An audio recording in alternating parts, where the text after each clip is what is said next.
Empathy is essential to learning great game design. The English word empathy came into being only about a century ago as a translation for the German psychological term Einfühlung, literally meaning feeling in.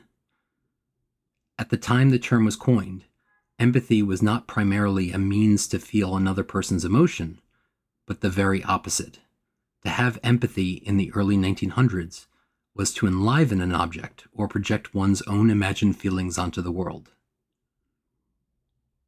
In 1908, two psychologists from Cornell and the University of Cambridge suggested empathy for Einfühlung, drawing on the Greek em for in and pathos for feeling, and the term stuck.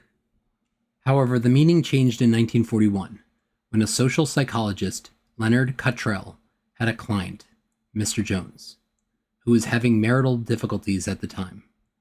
To more deeply imagine Jones's experience, Cottrell took on Mr. Jones's voice, writing, "I lived through a crisis in which I mustered the courage to leave her. After I left, I was lonely and lost. I came back."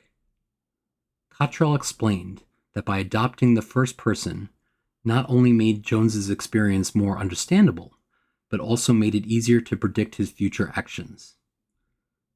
Today, empathy is often described as standing in another's shoes, or putting oneself in someone else's place.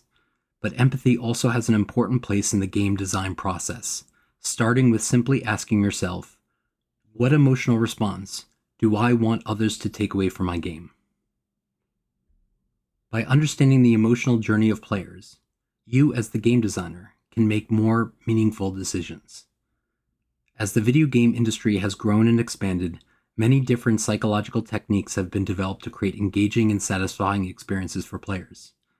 Some of these techniques include surveys, interviews, and playtesting, all of which can provide valuable insight into how your game is received. Player feedback and playtesting should be made a priority in the game design and development process, as it can provide invaluable information that can help you tailor your game designs to meet the needs and expectations of your players. Empathy can help game designers to listen to their players and develop trust with them. By tapping into our powers of empathy, we can observe our players' emotional reactions, understand their needs and desires, consider what emotional response we want from our game to elicit, and adjust our game design elements accordingly. This can lead to better products and more meaningful experiences for our players.